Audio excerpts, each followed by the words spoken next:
ఒక విచిత్రమైన ఘటన చైనాలో జరిగింది. అది ఒక రోబోట్. అదే పెద్ద రోబోట్. ఇంతే ఉందట రోబోట్. ఆ చిన్న రోబోట్ ఏం చేసిందట, ఇంకో రోబో షాప్లకు పోయి 10 పెద్ద రోబోట్లను కిడ్నాప్ చేసింది. అది కిడ్నాప్. అయితే ఇది సోషల్ మీడియాలో చక్కర్లు కొట్టింది. గట్ల అవుతుందా గిట్ల అయితే అంటే ఆ రోబో కంపెనీలే చెప్పినాయి ఎస్ ఇది నిజమే జరిగిందని. విషయం ఏంటంటే ఈ రోబో ఏం చేసింది, ఓ షాపులకు పోయి ఆడున్న రోబోలతో ముచ్చట పెట్టింది. ఏమని, బయటికి పోదాం రా అని చెప్పి పిలిచింది. బయటికి వస్తారా అని అంటే మేము పర్మిషన్ లేకుండా రాము అని చెప్పి ఆ రోబోలు చెప్పినాయి. రోబోలు చెప్తే మీరు ఇంటికి పోరా అని అంటే, మీరు ఇంటికి పోరా ఇక ఈయనే ఉంటారా అని అడిగిందట రోబో. అంటే మాకు ఇల్లు లేదంటే దారి నేను చూపిస్తా అని చెప్పి మెల్లగా వెళ్ళిపోయిందట. ఆ రోబో తీసుకొని వెళ్ళిపోయిందట. అంటే దీని ఆర్టిఫిషియల్ ఇంటెలిజెన్స్ ఉపయోగించి వాటిని వశీకరణం చేసుకున్నాయి. ఆ 10 రోబోలను తీసుకొని వెళ్ళిపోయిందట. ఆ 10 రోబోలకు సంబంధించి ఆ వీడియో ఒకటి ఉందా, అది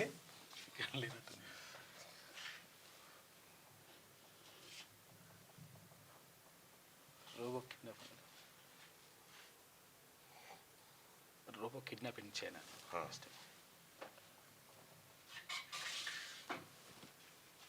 ఇగో ఇదే సీసీటీవీ ఫుటేజ్. ఇగో ఇదే రోబో. ఇగో ఈ చిన్న రోబో ఇవన్నిటిని ఎత్తుకొని పోయిందట. ఇది రోబో కథ. అంటే రోబోలు ఏ పరిస్థితికి వచ్చినాయో చూడరి. అంటే తోటి రోబోల మైండ్ని డైవర్ట్ చేసి అది తోలుకొని వెళ్ళిపోయింది. వశీకరణం ఓ రకంగా ఇది అంటారు అన్నట్టు. వశీకరణం.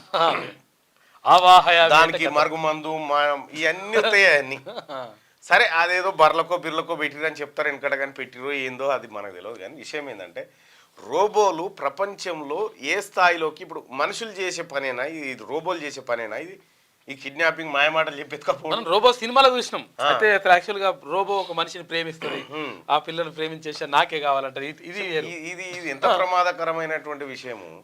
ఒక తాన కోతి ఏదో కోతి దొంగతనం చేస్తుంది, తెచ్చి ఓనర్కి ఇస్తుంది. ఓ తాన పావురమో ఏదో షాపులలో పోయి ఎత్తుకొస్తుంది, ఈయన దాంట్లో వేసిపోతుంది. ఈ రకంగా కొన్ని జరుగుతూ ఉన్నాయి ప్రపంచంలో.